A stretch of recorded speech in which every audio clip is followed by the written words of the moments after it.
জীবন চলার পথে অনেক মানুষের সাথে দেখা হবে, কথা হবে, সম্পর্কও থাকবে। কিন্তু সম্পর্ক থাকা অবস্থায় ওইখান থেকে আপনার মানুষ চিনতে হবে। কারণ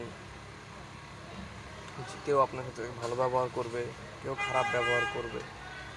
যে ভালো ব্যবহার করবে তার সাথে তো ভালো, আর যে খারাপ ব্যবহার করবে তার সাথে আপনি খারাপ ব্যবহার করতে পারবেন না। সে ব্যবহার করছে, আপনি সেটা দেখে তার থেকে দূরে থাকবেন। কারণ দুনিয়া হয়েছে আপনার ক্ষণস্থায়ী।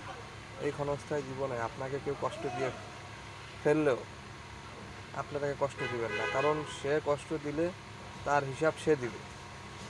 আর আপনি যদি কষ্ট দিয়ে থাকেন তাহলে তো আর আপনার ভিতরে তার ভিতরে কোনো পার্থক্য রইল না।